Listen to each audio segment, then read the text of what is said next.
Assalamualaikum warahmatullahi wabarakatuh. Waalaikumsalam warahmatullahi wabarakatuh. Baiklah, saat ini saya akan melakukan diseminasi tentang menyebarkan pemahaman dan penerapan pengalaman budaya positif.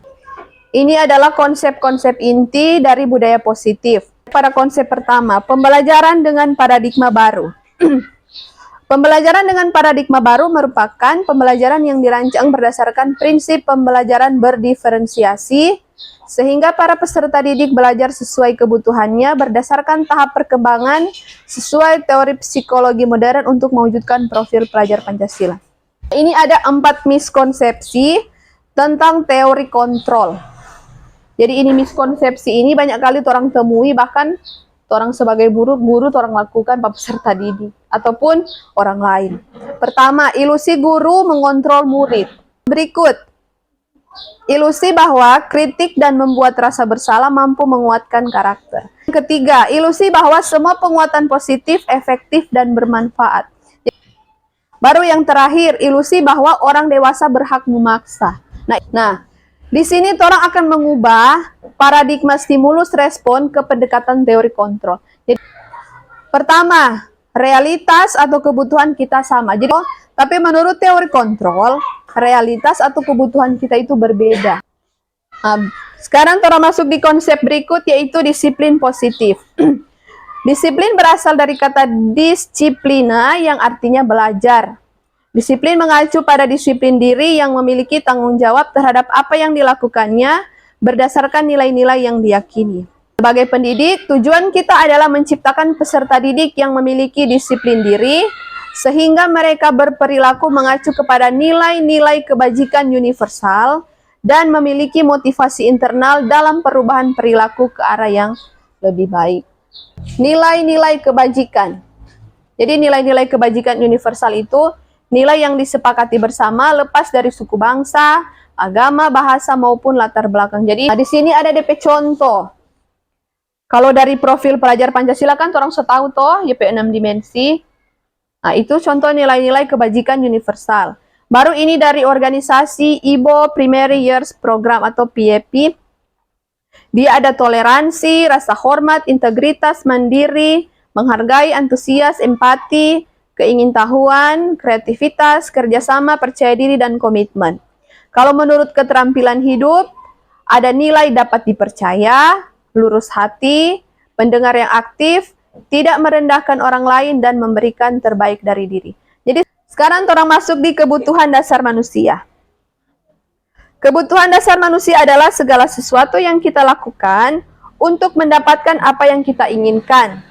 Seluruh tindakan yang kita lakukan memiliki tujuan tertentu, dan semua usaha terbaik yang kita lakukan adalah dalam rangka agar kebutuhan dasar kita terpenuhi dengan baik. Sini ada 5 kebutuhan dasar manusia. Kalau bertahan hidup kan tentu makanan. Orang kan tidak bisa hidup tanpa makanan. Toh, pakaian, tempat tinggal, keamanan, dan kesehatan. Baru kalau kasih sayang dan rasa diterima, dia itu ada rasa diterima, dipedulikan, berbagi, kerjasama, menjadi bagian dalam kelompok. Ketiga, penguasaan. Kalau penguasaan di sini dia ada harga diri, keinginan untuk dianggap, memimpin, berprestasi, diakui dan didengar. Baru yang keempat, kebebasan. Kebebasan itu mandiri, memiliki pilihan, mencoba hal baru, mampu mengendalikan diri. Baru yang terakhir, kesenangan.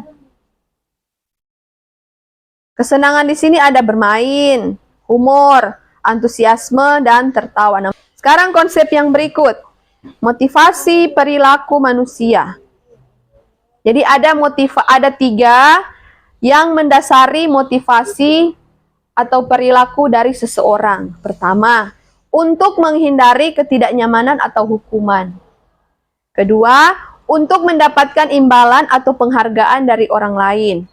Dan yang ketiga, untuk menjadi orang yang mereka inginkan dan menghargai diri sendiri dengan nilai-nilai yang mereka percaya. Nah, di sini kita bisa lihat ada 2 motivasi eksternal dan ada 1 motivasi internal. Nah, ini dia. Ada hukuman, ada konsekuensi, ada restitusi. Kalau hukuman, dia tidak terencana atau tiba-tiba. Tiba-tiba kakek sudah hukum. Nah, itu hukuman. Murid tidak tahu apa yang akan terjadi atau tidak dilibatkan. Bersifat satu arah. Jadi, hukuman psikis atau fisik. Nah, konsekuensi. Nah, kalau konsekuensi itu terencana atau disepakati sesuai peraturan. Lalu restitusi. Nah, restitusi ini proses menciptakan kondisi bagi murid untuk memperbaiki kesalahan. Proses kolaboratif yang mengajarkan murid untuk mencari solusi sendiri. Nah, sekarang 5 posisi kontrol guru. Jadi di sini ada 5 posisi kontrol guru yang sering orang lakukan Pak murid. Di sini ada contoh kasus. Murid yang sering datang terlambat ke sekolah. Posisi mana yang orang sering gunakan? Kalau penghukum, kamu selalu saja salah. Pembuat rasa bersalah. Berapa kali ibu harus memberitahu kamu? Kamu selalu saja mengecewakan ibu. Teman, ayo dong ikuti aturan sekolah. Tolong bantu ibu ya sekali ini. Ya sudah, tidak apa-apa. Lain kali jangan sampai berbuat seperti ini lagi ya. Pemantau, kamu sudah melanggar peraturan sekolah. Kamu tahu konsekuensinya. Saat jam istirahat, kamu harus tinggal di kelas menyelesaikan tugas yang tertinggal. Yang terakhir, manajer. Apakah kamu tahu kesalahanmu? Kira-kira bagaimana kamu akan memperbaiki kesalahanmu? Sekarang orang masuk di keyakinan kelas. Jadi ini materi ini, DP konsep itu ada DP keterkaitan. Mengapa keyakinan kelas? Mengapa tidak peraturan kelas saja? Di dalam keyakinan kelas itu ada nilai-nilai yang harus disepakati bersama. Ini ada contoh. Mengapa kita memiliki peraturan tentang penggunaan helm pada saat mengendarai kendaraan roda 2? Yang pasti untuk keselamatan. Mengapa kita memiliki peraturan tentang penggunaan masker dan mencuci tangan setiap saat? Untuk kesehatan, toh? Nah, itu keselamatan, itu kesehatan, itu DP nama tuh nilai-nilai kebajikan. Nah, ini nilai-nilai keselamatan ini yang disebut suatu keyakinan, yaitu nilai-nilai kebajikan universal. Tahapan menyusun atau membentuk keyakinan kelas. Jadi keyakinan kelas itu bersifat abstrak, berupa pernyataan universal. Jadi ada DP nilai-nilai universal tadi, dibuat dalam pernyataan positif, sedikit saja agar mudah diingat, sesuai dengan kondisi kelas dan sekolah sehingga mudah diterapkan, dan terakhir, semua warga sekolah atau warga kelas dilibatkan saat membuat keyakinan kelas. Hadir di sekolah 15 menit sebelum pembelajaran dimulai. Ada apa di situ? Disiplin. Sekarang konsep yang terakhir.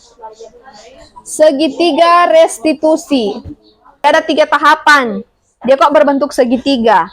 Pertama, menstabilkan identitas. Kedua, validasi tindakan yang salah. Baru yang terakhir, menanyakan keyakinan. Segitiga restitusi itu suatu proses dialog yang dijalankan oleh guru agar dapat menghasilkan murid yang mandiri dan bertanggung jawab.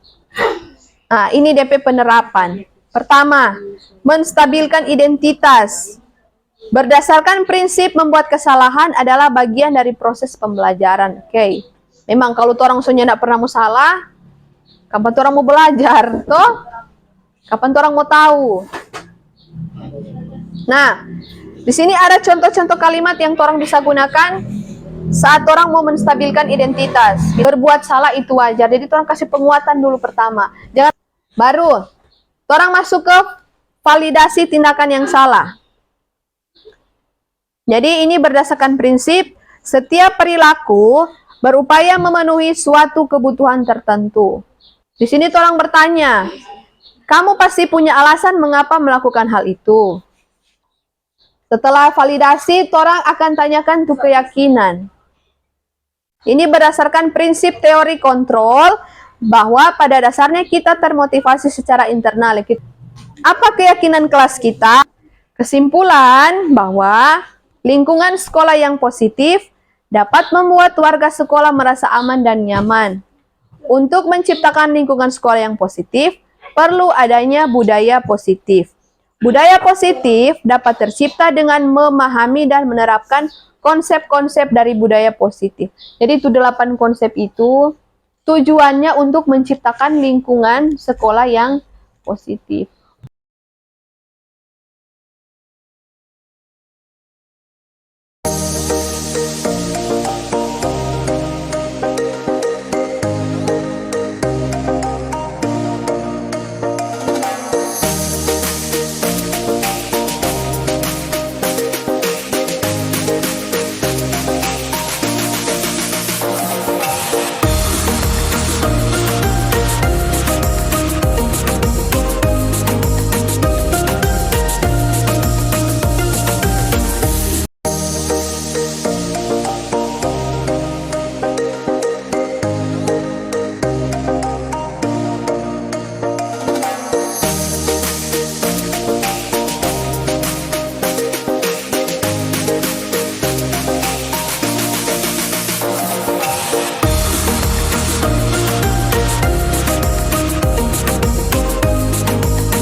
Permisi, Bu. Yolanda, Ibu mendengar cerita dari teman kamu kalau kamu marah pada Sikra ya? Iya, Bu. Zikra selalu mengambil barang saya tanpa bertanya terlebih dahulu. Saya kesal dengan Zikra. Iya, wajar kalau kamu marah. Ibu juga akan marah jika ada di posisi kamu.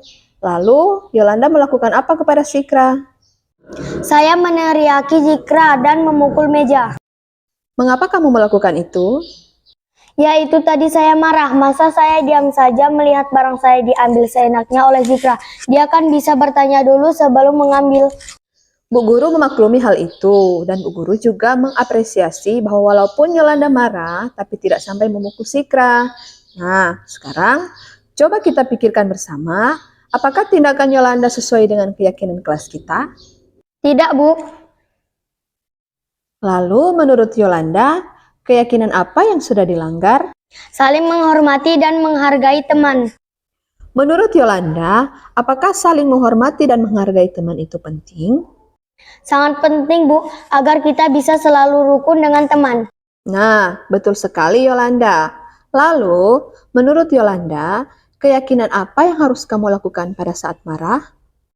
Harus sabar, Bu. Pintar sekali. Lalu, apakah kamu bersedia untuk memperbaiki masalah ini? Bersedia, Bu. Apa yang akan kamu lakukan untuk memperbaiki masalah ini? Saya harus bersabar dan menahan amarah. Selain itu, saya juga akan membantu meminjamkan barang saya jika Zikra membutuhkan. Tepat sekali tindakanmu Yolanda. Tetap semangat belajar ya. Iya, Bu. Terima kasih. Ya, sama-sama. Yolanda, kamu terlambat lagi datang ke sekolah ya? Iya, Bu. Menurut ingatanmu, sudah berapa kali kamu terlambat ke sekolah? 3 kali, Bu. Menurut Yolanda, sering datang terlambat ke sekolah apakah merupakan sebuah kesalahan? Iya, Bu. Saya minta maaf. Iya, tidak apa-apa Yolanda. Berbuat kesalahan itu manusiawi. Setiap orang pasti pernah berbuat kesalahan.